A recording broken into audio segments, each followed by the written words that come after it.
Mungkin berbeda dengan kebiasaan kita melihat kompas. Umumnya kita melihat kompas itu atasnya utara, bawahnya selatan. Kalau dalam perhitungan feng shui, atasnya itu adalah selatan, bawahnya itu adalah utara.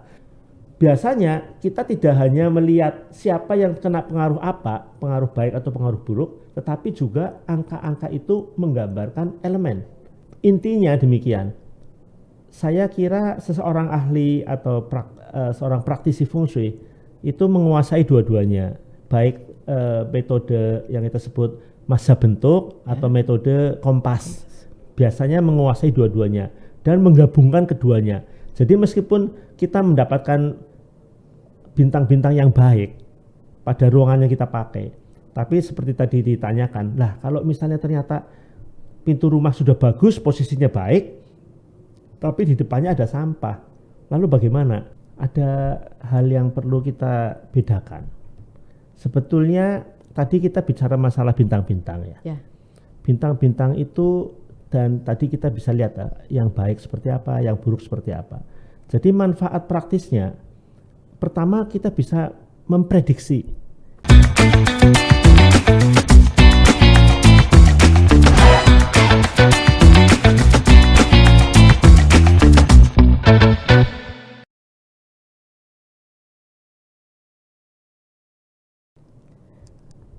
Salam jumpa, ketemu lagi dengan saya Indah dari Tribun Jatim Network.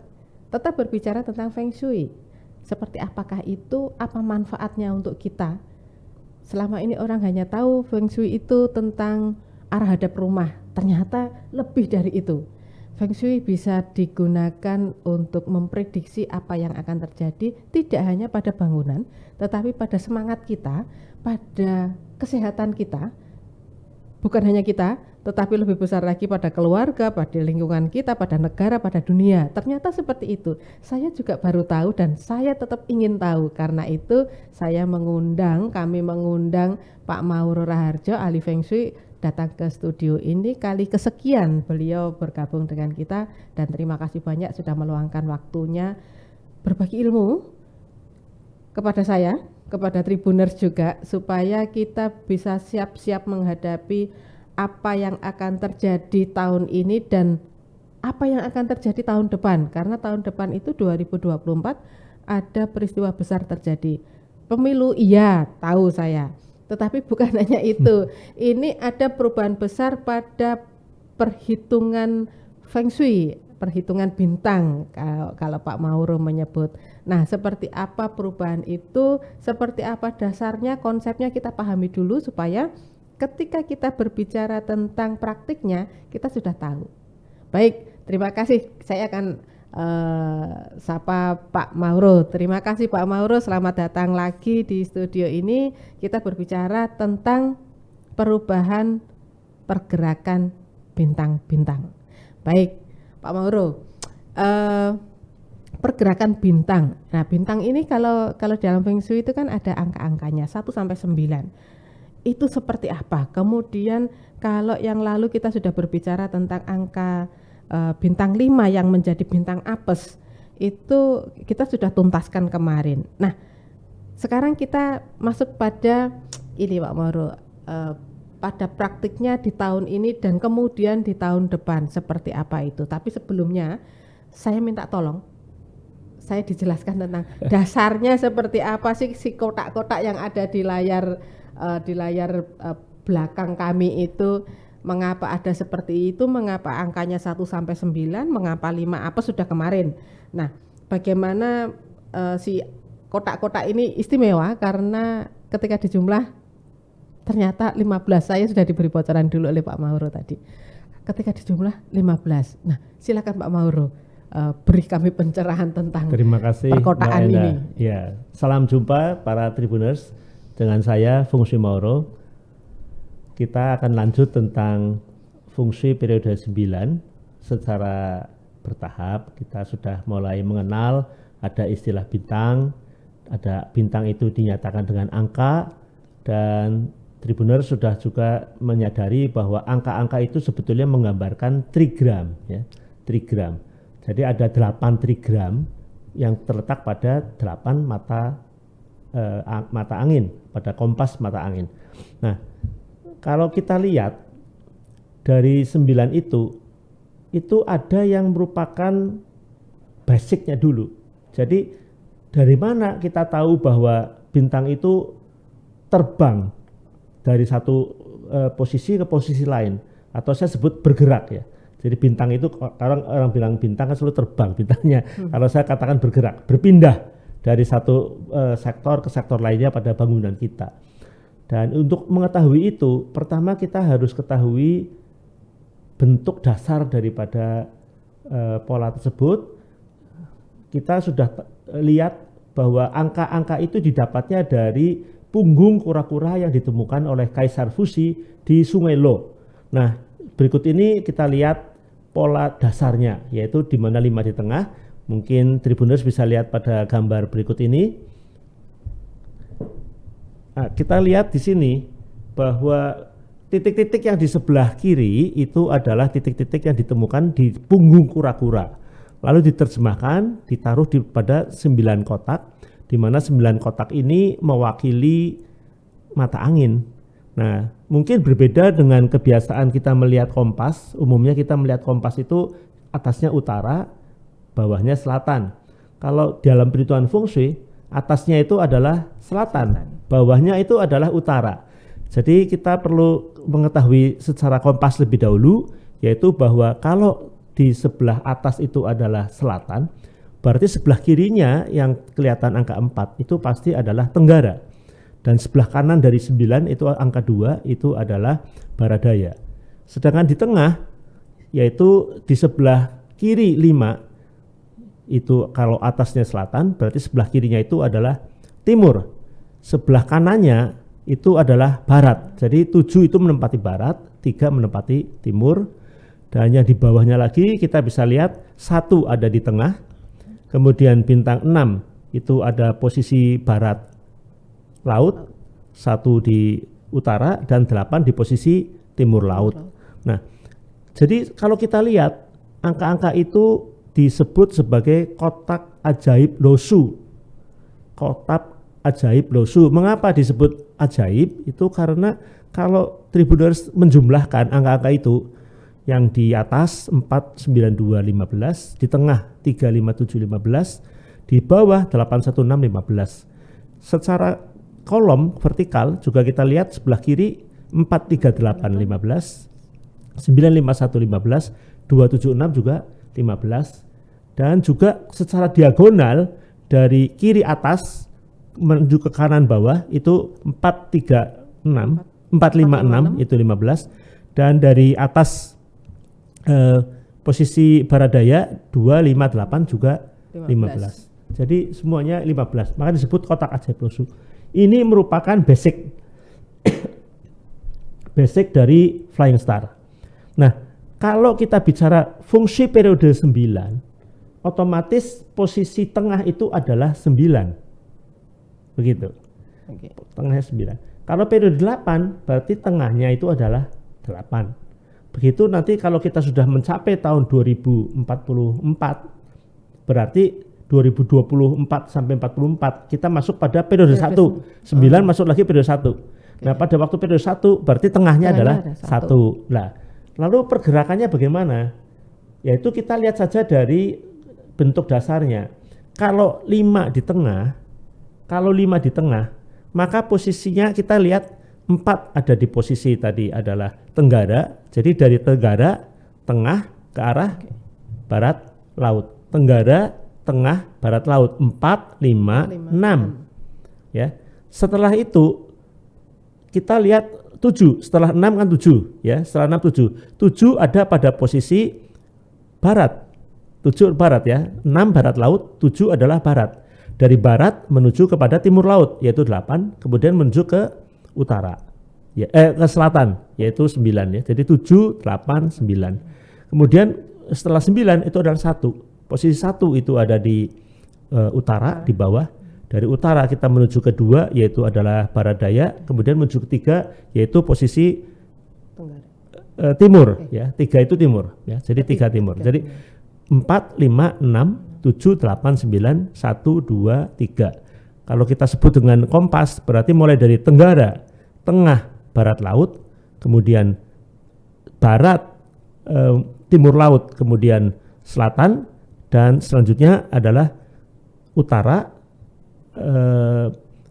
barat daya, dan sebelah kiri itu adalah timur gitu. Jadi urutannya persis itu. Berarti kalau periode 9, Tribuners sudah bisa bayangkan 9 di tengah, berarti 4 menjadi 8, tengahnya 9, setelah itu 6 berubah jadi 1 ya.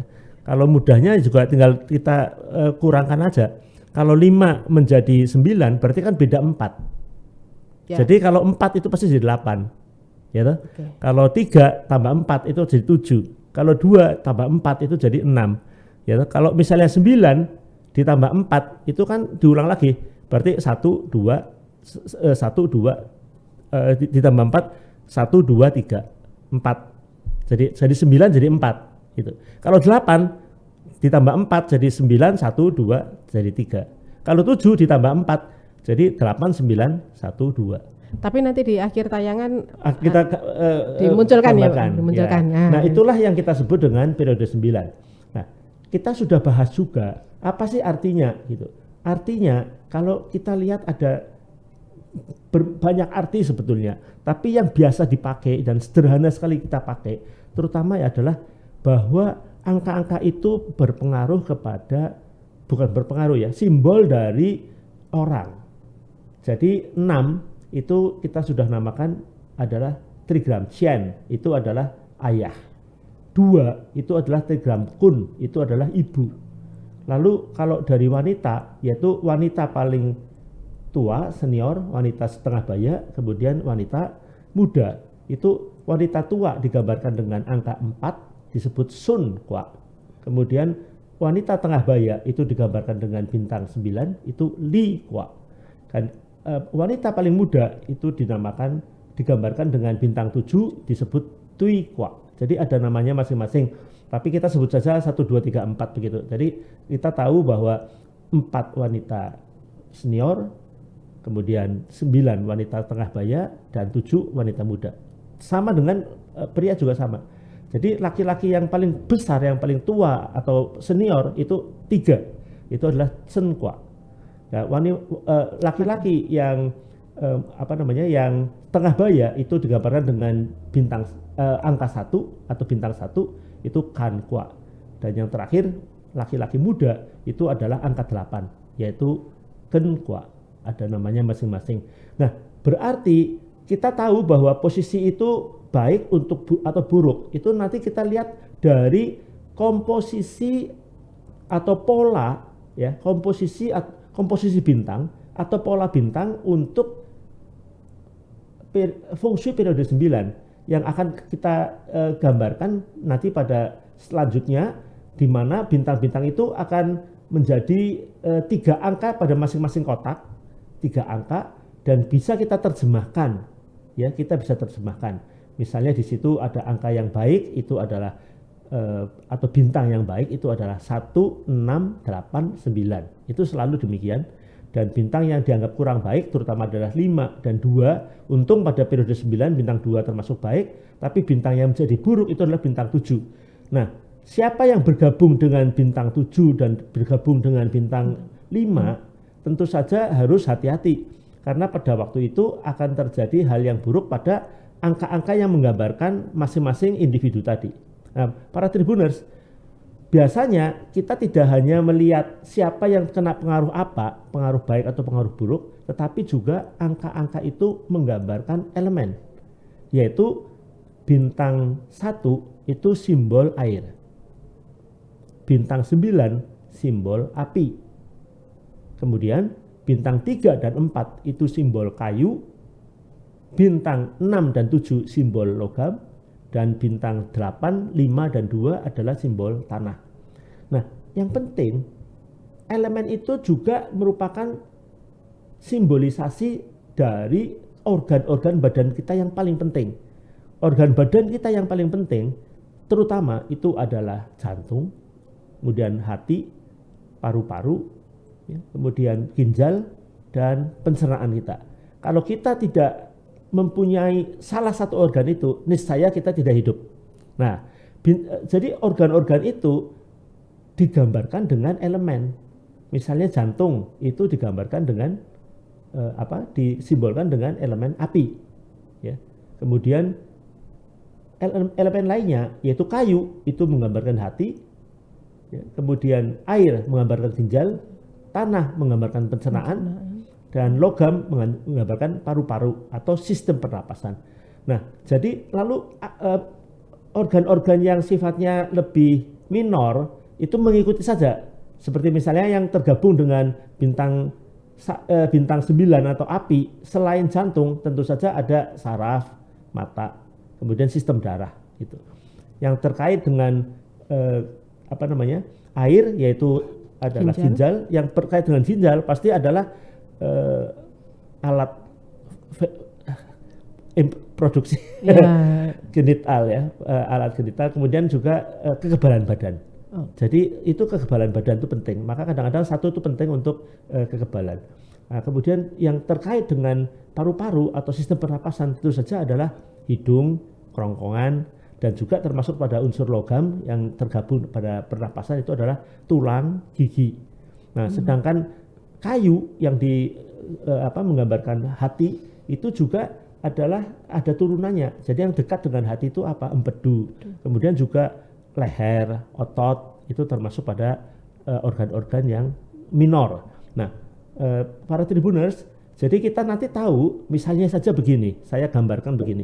Kalau misalnya Anda tahu bahwa bintang 5 itu bintang apes, lalu berkumpul dengan bintang 9 pada pola atau komposisi dari salah satu sudut kompas di fungsi periode 9 bergabung dengan 5, karena 9 menggambarkan jantung dan 5 apes, berarti tempat itu buruk sekali untuk mereka yang kena atau bahkan akan terkena penyakit yang mengganggu kesehatan jantung, seperti begitu.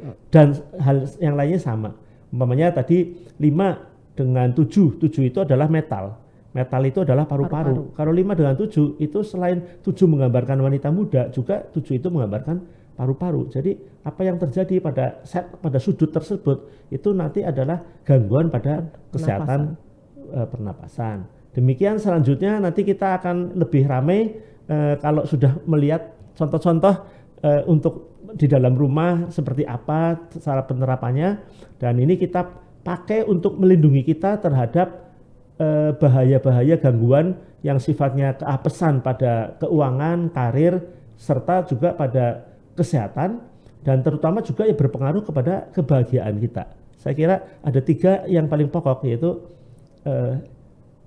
kesehatan, yang kedua adalah kemakmuran, dan ketiga adalah kebahagiaan. Nah, 3-tiganya mungkin nanti bisa kita pakai untuk menerjemahkan apa pengaruh dari pola fungsi periode 9 kepada rumah Anda masing-masing. Dengan contoh-contoh ini mudah-mudahan nanti bisa sangat bermanfaat untuk menghadapi fungsi periode 9. Begitu Mbak Ena. Pak Mauro, misalnya rumah saya sudah terlanjur membangun rumah. Ya. Kemudian ada posisi-posisi tertentu yang ternyata ini apes nih. Ya. Apes, padahal itu ada di kamar saya, ruang tidur saya. Ya. Apakah ini harus membongkar atau mungkin ada enggak penangkal, bukan penangkal sih, apa ya? Cara pemecahannya. Ya, itu solusinya seperti apa yang tidak renovasi? Terima kasih. Ya, terima kasih. Ini pertanyaan menarik sekali. Sebetulnya banyak triknya kalau kita memahami siklus dari 5 elemen. Jadi 5 elemen itu adalah bahwa satu siklus pertama itu siklus yang saling mendukung.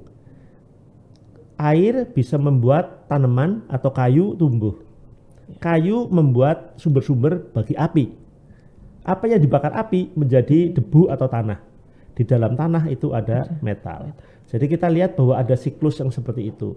Yang kedua ada siklus yang terbalik, yaitu bahwa kalau api terlalu besar kita kontrol pakai air.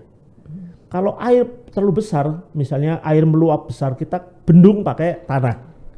Nah, kalau tanah berserakan, kita pegang dengan logam, kayu. Oh, dengan kayu. Kayu memegang tanah, ya toh. kayu memegang tanah, jadi betul-betul, tidak berserakan. dibaliknya. Nah, kalau kayunya lebat, tanaman lebat, kita potong pakai dengan logam. gergaji. Kalau logamnya terlalu banyak, kita hancurkan pakai api. Ya, jadi keduanya penting. Nah, sebetulnya inilah yang kita pakai untuk menjawab pertanyaan tadi. Kalau saya misalnya sudah tahu di periode 9 tiba-tiba sadari, wah ternyata di situ ada komposisi bintang 9 dan 1. Tadi sudah disebut bintang 9 itu unsurnya api, bintang 1 itu unsurnya air. Ya, jadi sebetulnya bukan karena bintang buruk 5 saja, tetapi juga tadi bahaya pada api. Jadi misalnya air bercampur sama api itu bahaya untuk jantung. Nah, supaya api tetap hidup bagaimana? Kita berikan unsur kayu. Sebab air membesarkan kayu, kayu membuat api tetap hidup. Nah, ini salah satu contoh memecahkan masalah. Kita tidak perlu pindah, tetapi aura dari ruangan itu dibuat sebagai aura kayu supaya apinya tidak mati. Demikian juga di dalam hal tadi, misalnya ketemu bintang apes. Yang ketemu bintang apes apa? Misalnya yang ketemu bintang apes itu adalah misalkan saja kayu. Apes kayu itu adalah bintang 3 dan bintang 4. 3 dan 4 itu apes. Nah, supaya 3 dan 4 itu tetap hidup, kayu memerlukan air. Maka kita masukkan aura air. Nah, aura air itu apakah harus ada air di situ? Itu tergantung. Itu ruangan apa ya? Kalau misalnya kita tahu bahwa salah satu contoh memecahkan masalah gangguan pada kayu itu memperkuat kayu dengan air.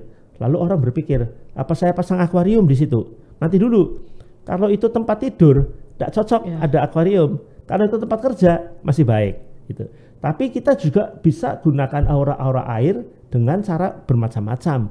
Dan itu saya kira nanti di dalam praktek pada tayangan-tayangan berikutnya kita akan memperlihatkan bagaimana cara mengatasi hal-hal tersebut. Sehingga ini sangat bermanfaat bagi kita untuk mengetahui bagaimana trik-trik feng shui untuk mengatasi masalah-masalah apabila kita menyadari bahwa ada hal-hal yang kurang bagus pada salah satu ruangan yang kita pakai di dalam rumah atau di dalam tempat kerja kita.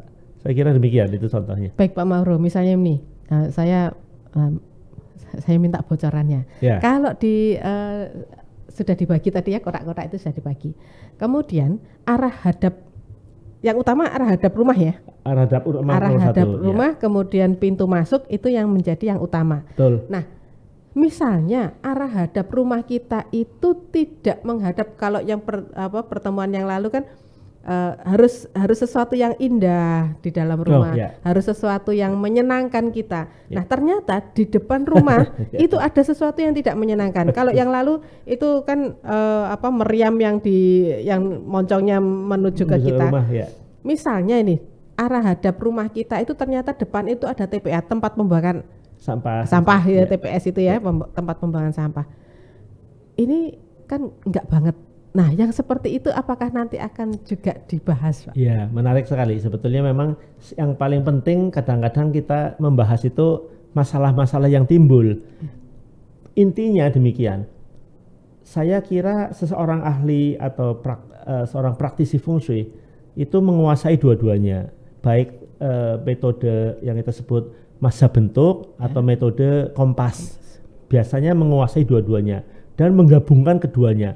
Jadi meskipun kita mendapatkan bintang-bintang yang baik pada ruangan yang kita pakai, tapi seperti tadi ditanyakan, lah kalau misalnya ternyata pintu rumah sudah bagus, posisinya baik, tapi di depannya ada sampah, lalu bagaimana?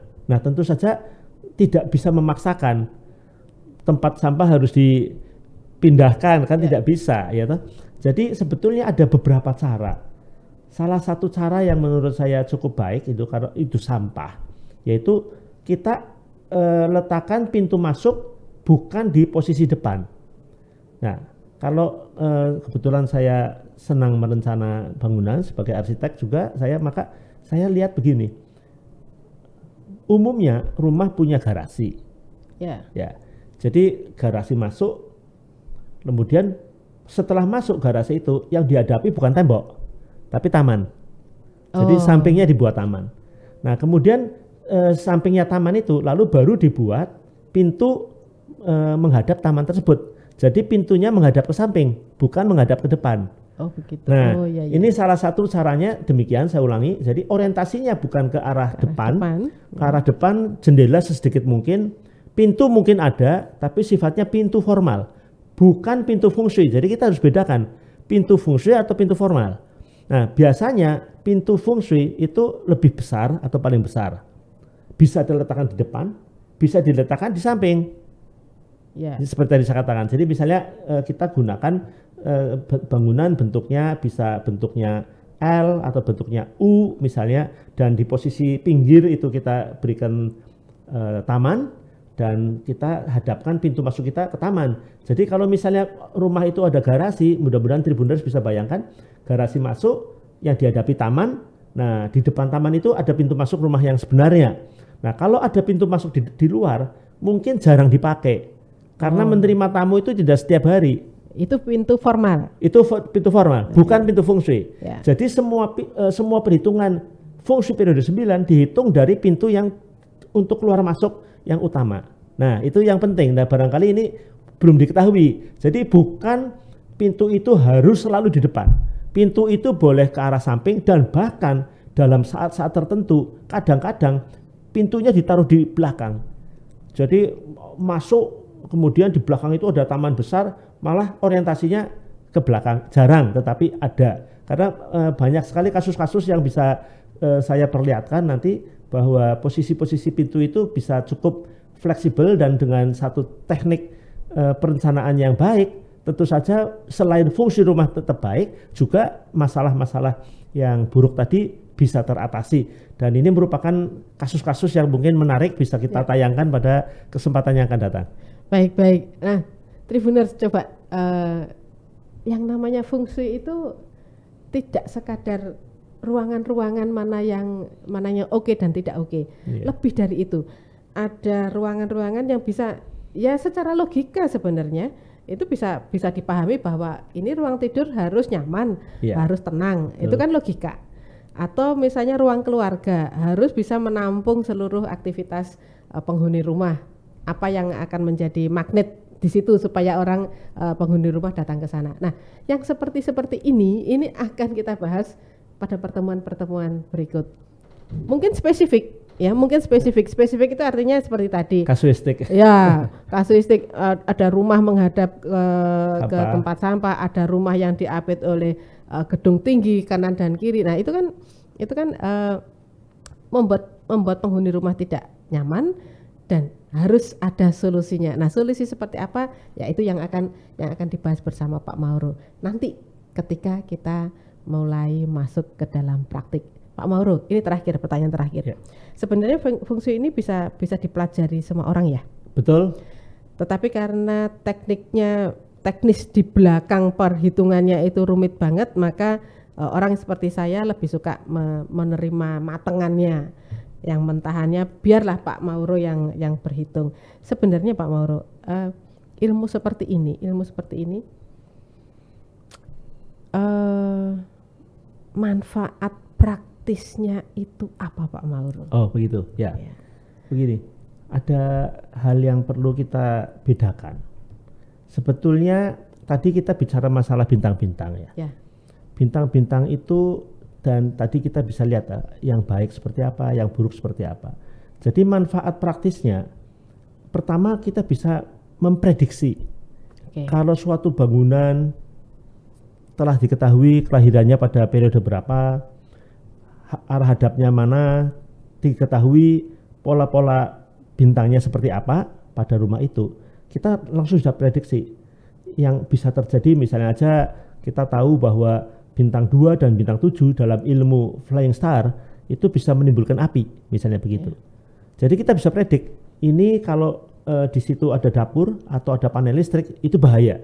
Sebab 2 dan 7 berkomposisi menjadi api. Nah, ini teorinya seperti itu. Nah, jadi kita bisa predik hal seperti itu, dan itu saya pernah alami beberapa kali, di mana posisi dari dapur klien itu ada pada posisi di mana bintangnya, kalau kita lihat disebut bintang gunung dan bintang air, atau bintang duduk dan bintang hadap, itu ketemu 2 dan 7. Saya bilang ini bahaya nih dapur di situ gitu. Apa yang terjadi? Tiba-tiba kompornya meledak mengenai kaki dari klien tersebut. Nah, sebetulnya yang pertama penting untuk prediksi. Yang kedua gunanya yaitu untuk merencanakan rumah yang sehat, membahagiakan, dan memberi kemakmuran yang tinggi. Saya kira itu. Jadi kegunaannya ada dua. Pertama kita pergunakan untuk memprediksi apa yang mungkin bisa terjadi, dan yang kedua kita pergunakan untuk merencanakan rumah yang baik. Jadi untuk memprediksi itu terutama kita sebut audit. Jadi kalau ada kesalahan posisi dapur misalnya, kita kalau bisa geser posisi kompornya, setidaknya tidak pada sektor di mana bahaya api bisa muncul. Saya kira demikian. Jadi ada dua, satu kita pakai untuk audit, kedua kita pakai untuk merencanakan rumah baru. Audit itu ternyata tidak hanya keuangan. Tidak hanya keuangan. Audit fungsi juga ada. Audit fungsi namanya, betul. Pak Mauro, ini dasarnya kalau misalnya orang dari tadi ngomongnya ini sudah harus dihitung di sini. Logikanya seperti ini. Sebenarnya ada dasar enggak? Pak Mauro pernah membukukan supaya Tribuners juga tahu bahwa ini perhitungannya logis. Ya. Kalau saya 20 tahun yang lalu sih ada bukunya Pak Mauro, terbitannya Alex. Apakah Pak Mauro juga membuat buku lagi? Yang lainnya? Ya, sebetulnya ada dua yang pokok ya. Yang satu itu adalah tentang teori Flying Star, tentang feng shui secara umum, dan yang kedua yaitu hasil dari diskusi seperti ini yang saya masukkan di dalam tabloid, terutama pada tabloid Bintang Home waktu itu, kemudian juga masuk pada koran Surya atau mungkin pada Kompas dan yang lainnya. Itu saya kumpulkan. Kemudian karena itu sifatnya kasus-kasus, itu saya bukukan dan saya beri judul penerapan feng shui. Jadi itu isinya semua kasus dari depan sampai ke belakang, kasus masalah-masalah dan bagaimana mengatasinya. Jadi ada dua, satu tentang teori feng shui secara umum dan khususnya pada Flying Star, dan yang kedua yaitu adalah tentang penerapan atau kasus-kasus penerapan feng shui itu. Aplikasi feng shui ya, penerapan feng shui judulnya. Oke. Nah, karena kalau buku itu kan itu bisa menjadi dasar kemudian. Betul. Kalau ada teman-teman yang melakukan penelitian itu kan. Sayangnya kedua buku itu sudah out of stock. Oh gitu. Apakah ada kemungkinan membuat buku lagi Pak Mauro? Setahu saya banyak orang mencari buku-buku tersebut melalui online. Jadi orang yang sudah tidak suka daripada dibuang, mereka jual melalui online. Untuk yang selanjutnya memang sedang dipersiapkan satu buku tentang feng shui periode 9 yang kita sedang bicarakan ini khusus untuk periode 9 ya. Baik. Ditunggu saja bukunya. Setelah kita berbincang-bincang ini Pak Mauro ini sedang menyiapkan buku itu sebenarnya. Tunggu tanggal baiknya begitu. Baik, terima kasih Pak Mauro. Ini berbaginya harus sedikit-sedikit supaya saya terus terang Tribuners, saya itu harus penyerapnya itu pelan-pelan begitu ya.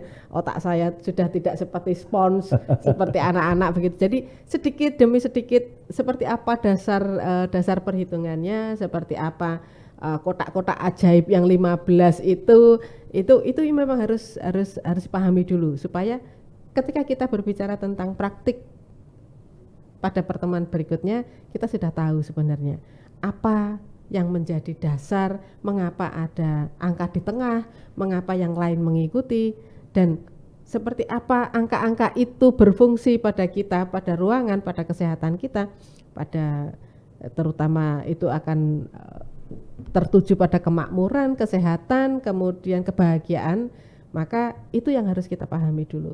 Baik, terima kasih atas kebersamaannya, terima kasih Pak Mauro. Sampai jumpa. Hadir di sini. Sampai bertemu lagi pada pertemuan berikutnya. Kita sudah mulai praktik ya. Silakan yang ingin mengajukan pertanyaan, kalau ada denah rumah silakan disusulkan di bawah di YouTube itu, nanti Pak Mauro yang akan membahas. Baik, terima kasih. Saya harus pamit. Terima kasih atas kebersamaannya. Jaga kesehatan terus supaya kita bisa menyiapkan diri, menyiapkan rumah kita, tempat kerja kita sesuai dengan fungsi supaya kita menjadi lebih kuat, lebih apalagi Pak Mauro ya kalau sudah fungsi dilakukan itu. Sehat, lebih sejahtera happy. Itu happy itu yang kita mau bersama. Baik, terima kasih. Salam, saya pamit.